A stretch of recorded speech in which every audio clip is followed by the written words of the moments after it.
Hari Om. Let's start with the prayer. Om Samasta Jana Kalyani Niradam Karunamayam Namami Chinmayam Devam Sadgurum Brahma Vidvaram Vasudeva Sutam Devam Kamsachanora Mardhanam Devaki Paramanandam Krishnam Bande Jagadgurum Tvameva Mata Cha Pita Tvameva Tvameva Bandhuscha Sakha Tvameva Tvameva Vidya Dravidam Tvameva Tvameva Sarvam Amadeva Deva Tvameva Sarvam Rudeva Deva. We are addressing the fundamentals of Advaita Vedanta, and Advaita Vedanta fundamentally is Brahmavadam. That means what is there is only the real, and the real is the truth, and the truth is I am Satchidananda Brahman. That means Brahman alone is there, and in that Brahman it is Akhandam. That means it is unbroken, that means undifferentiated, pure. It is pure existent consciousness, which is Anantam. Anantam means endless, infiniteness, or Satchidanandam, or Satyam Jnanam Anantam Brahman. And that's what is the scriptural definition, and that's what is Atma, and that's what is the absolute truth. Now the question that we are asking is the whole creation, and the creation is only apparent because infinite cannot undergo any modification. So it's only an apparent modification, and it is there for those to whom it appears. So only for the question that to whom it appears, the question is being posed by him, says where did this universe come, and so on and so forth. So the instructions are for the jiva, not for the Paramatma, or not for the pure existent consciousness. Now the question that is posed is that the Maya and Avidya, we have differentiated what exactly is Maya and what exactly is Avidya. Avidya is the root cause for the vasanas, and the vasanas are the cause for the creation, and Maya is that force which makes or which converts these vasanas into a tangible form. That means that which is subtle form into a grosser form. Subtle elements are formed, and the grossification, all that is due to the power of Maya. So Maya is a Shakti, and that can be made possible because the Lord, who is Ishvara, who possesses the Maya, is the one who wields the Maya, and he is the one who gives the karma palam, the results for the actions, since the action or vasanas are responsible for the creation. Now there are questions that are being posed. Since we said Avidya is the root cause for this creation, and the vasanas also, because vasanas are due to karma, karma is due to avidya. So therefore karma cannot eliminate avidya because it's a product of avidya. So that by action you cannot eliminate the ignorance. Only by knowledge alone you can eliminate the ignorance. So aviroditaya karma avidyam na vinivartayed vidyam. So the Nihancheva Tejas Timira Sangavatu in Atmabodha, Shankara says that Aviroditaya Avidya, so Aviroditaya Karma Vidyam na Vinivartayed. Karma cannot eliminate the ignorance because they are not opposite. In fact, it is a product of avidya only, and therefore that is the vasanas that are generated, and that's what the creation started as per the Krishna statement also. So we have a karma one side, which are the essentially vasanas, and which becomes manifested, and the power of manifestation of that is due to Maya. That is Maya Shakti or Prakriti. So the whole thing is being pervaded by the Maya itself as the means of expression of unmanifest to a manifest form. Avyaktam. Avyaktanamni Paramesha Shakti. Anadya Vidya Trigunatmika Para. So there in that it is the Maya is also Anadya Vidya. It is also defined as Avidya also, because one is the effect, another is the cause for the creation using that effect. So essentially, the one is the means and one is the essence of that, because of which the whole creation is occurring. So all are interrelated to the degree that you cannot say one is the same as the other in that sense. So when we talk about avidya and who has the avidya, this question was being raised in the philosophical traditions. And because Advaitic tradition, the fundamentals of Advaita is avidya. Even though the fundamental of the Advaita is Brahma Satyam, that is the main one. That means Brahman alone is real, and Jagan Mithya, the world is only apparently real, and Jivo Brahmaiva Naparha, Jiva is nothing but Brahman only, and that is a statement, and that is that is the essence of Advaita Vedanta. In order to explain the creation, we have to bring a means, and that's why ignorance is brought in, because this is not a real creation, this is only apparent creation. So we bring an apparent avidya and with apparent maya, and it is only apparent creation. But for one who takes the apparent creation as a real, then he has a problem. So it is the confusion at the level of the one who takes the apparent as a real, and he undergoes the suffering or samsara. All this is implied. The one who looks for happiness, in a simple way, the one who looks for happiness is having a problem. He may get it or he may not get it, and that's his samsara. Why is he looking for happiness? He thought that he is unhappy. Why is he thought unhappy? Because he doesn't know that he is already happy. So all these things become interrelated, and these explanations have to be clear in terms of from what reference we are addressing this. Now the question that we are posing now is, where is the avidya? Where is avidya? Who has the avidya? Or what is the locus for avidya? So if you go to Vivarana school, it says Brahman is the locus for avidya. So let's have this clear understanding now. If you go to Sureshwara Acharya in the Naishkarmya Siddhi, if you go to in the 3rd chapter, mentioned the locus for avidya is Brahman only. So Brahman has avidya? Yes. So how can Brahman have avidya?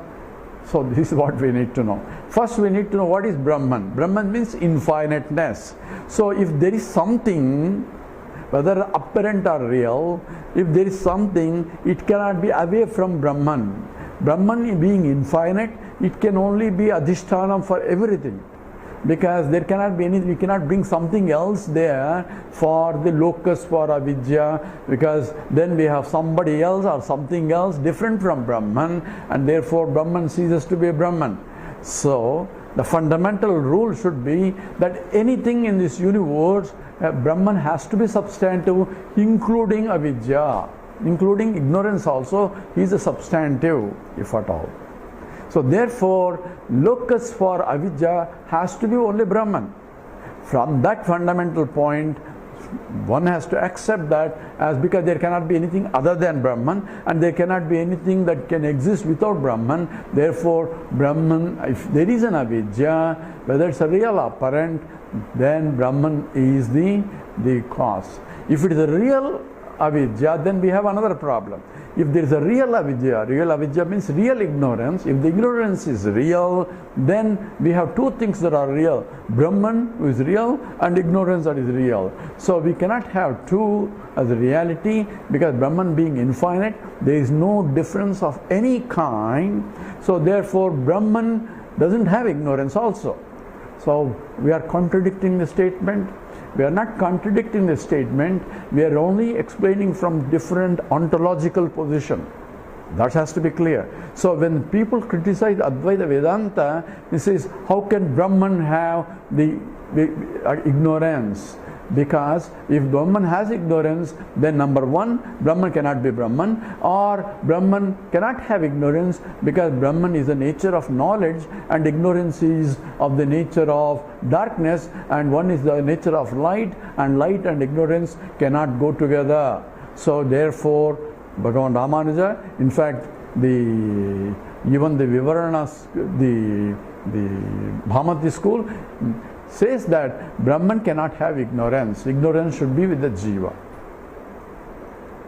And So we say, who has ignorance? I am the one who is looking for happiness. I don't know that I am Brahman, or I don't know that I am already full. I don't know that I am the source of happiness itself, that I don't have to look for happiness anywhere, because I don't know. So where is the lack of knowledge? It's with me. So therefore the locus of avidya, at least about happiness, and happiness same as that Brahman, because limitless alone is happiness, therefore I do not know that I am Brahman. That lack of knowledge is with me, that's why I am looking for happiness. That means the one who is ignorant that I am not Brahman is obviously, is a locus of ignorance is with him, and he has to gain the knowledge that he is Brahman, or the happiness comes from his own self, that he doesn't have to look for happiness. So I am using happiness and Brahman in the same analogy, because we know that I am looking for not existence, not for consciousness. We know that we are existent and we are conscious entities, but what we are looking for is anandam. That means I am, all my pursuit is. That means I have half knowledge already, 2/3 of knowledge already, only 1/3 is lacking. That means I am anantatvam. Anandatvam is anantatvam. That means I am Brahman. Is now I am a jiva, I am a Zain. Jiva has to be removed, and aham brahmasmi has to be. So aham jivosmi to aham brahmasmi has to be understood. Or I am looking for happiness, or I am already happy. That has to be understood by the jiva. Now therefore locus seems to be with the jiva. Brahman is not looking for happiness. Brahman is pure existent consciousness, infiniteness. Brahman is not ajnani, and Brahman doesn't need a jnanam. Brahman doesn't need shastra. No words can reach there, and that is the nature of pure Brahman. So ontologically Brahman cannot have ignorance also. Just now we said that there cannot be anything other than Brahman. Therefore if there is ignorance, ignorance can only be with the Brahman only. That also is right. So how can we say two contradictory statements? One statement is Brahman, there cannot be ignorant. Other statement is ignorance cannot be away from Brahman, or Brahman, the locus for the ignorance is also Brahman. Because locus for anything cannot be other than Brahman. That's given that.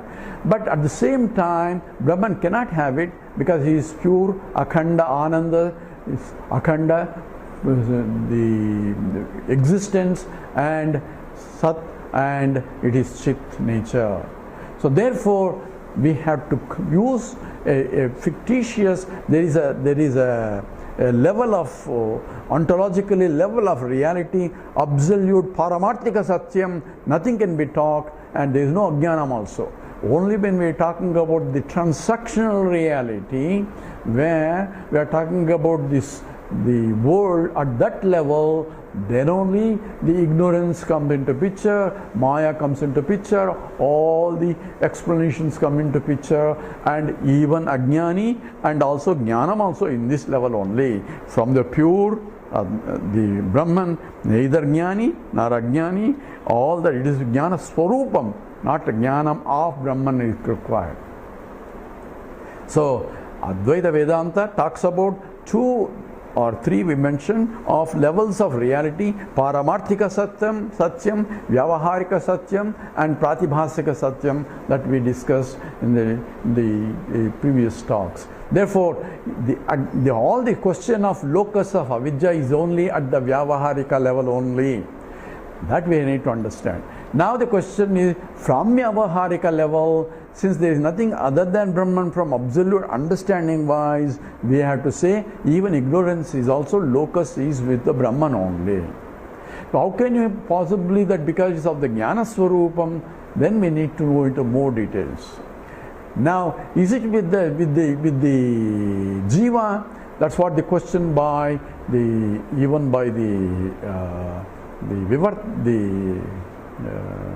Vivarana school is also questions about the Bhamati when they say it is jiva that has avidya. That's what Bhamati school also mentioned, that it is a jiva that has avidya. Says jiva also cannot have, because jiva himself is a product of avidya. Because I am born because of the vasanas, and the vasanas are because of my avidya. So I am already a product of avidya, and how can I have avidya? That means I should be there even before the avidya. Avidya means ignorance. So ignorance looks like called anavastu dosha. That means it's a circular argument. Ignorance, I am born because of ignorance, and I have the ignorance, therefore I will be born. So this is like which is beginning and which is end.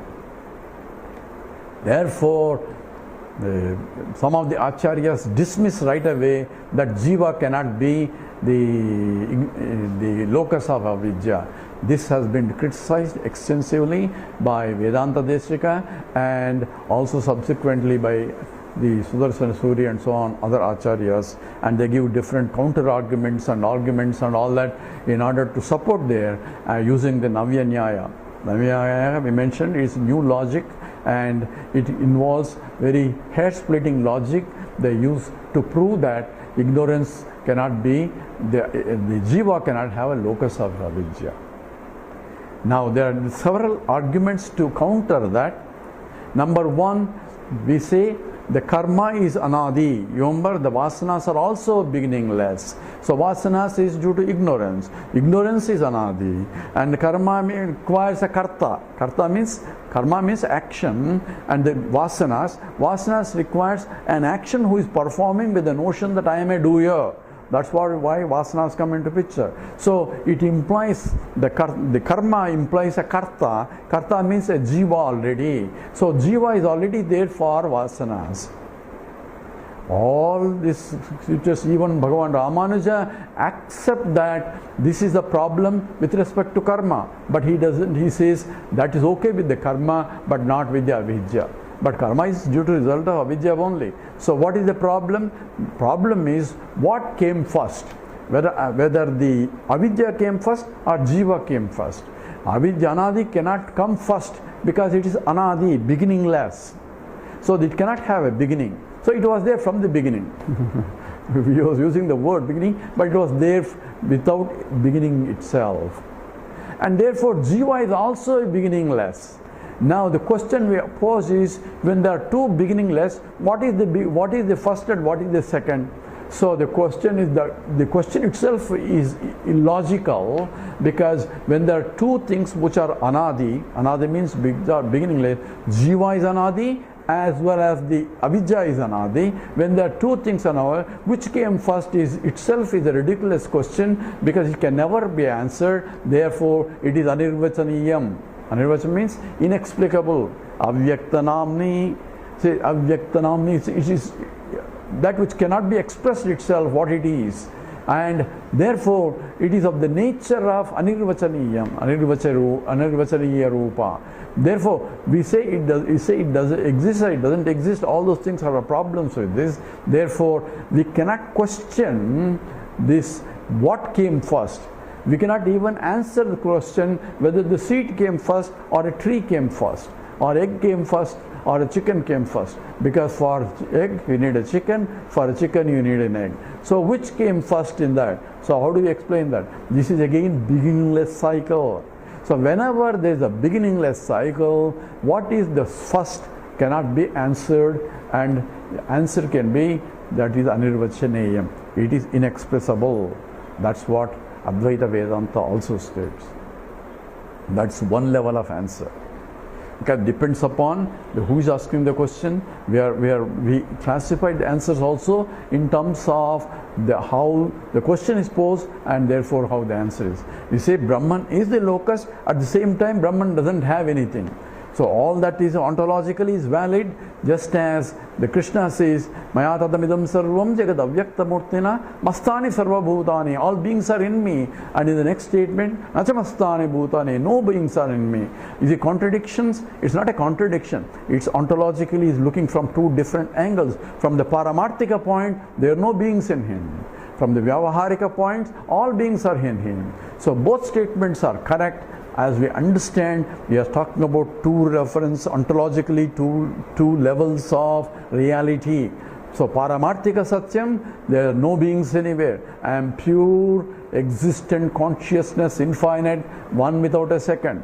From the vyavaharika point, everything is there, all differences and distinctions are all there, but they are only apparent, because in the infiniteness which cannot be undergo any modification. This seems to be appearance. Therefore, nama rupatmakam jagat, the whole world is only names and forms, it's not real. So what we are talking now is the ajnana is the Brahman from the point, is although locus for that, for the point of argument, since there cannot be anything other than Brahman, Brahman itself cannot have it, just as from the gold point, there are no ornaments anywhere, even though gold became many ornaments, because it's a transformation, less transformation. In the same order is Brahman is as though transformation, less transformation. Vacharambanam vikaro namadeyam. This is a scriptural support for it, and that's what essentially what the Advaita Vedanta says. So what's the locus? So locus, if we say the jiva is a locus, then there is a problem of anavastu dosha, that means infinite regress. This is our circular problem where jiva depends on avidya, avidya depends on jiva, and it's like the seed and the tree and the seed, which came first. So that cannot be answered because it's not logically cannot be answered. And the second way also, his explanation is logic cannot be itself used for avidya, because ignorance is ignorance and you cannot analyze ignorance logically, because for that it requires an intelligence. So ignorance cannot be analyzed, and that's why it is called the Maya. Maya means it appears to be there, but if you try to analyze it, it's not really there. Because when you try to inquire who has ignorance, we have a real problem also. And we're going to now more details in terms of who exactly, is Jiva ignorant or Paramatma ignorant? Some more in the next talk. But this will stop here. Om Purnamada Purnamidam Purnat Purnamudachyate Purnasya Purnamadaya Purnameva Vasishyate. Om Shanti Shanti Shanti. Harihi Om Sri Gurubhyo Namaha. Harihi Om.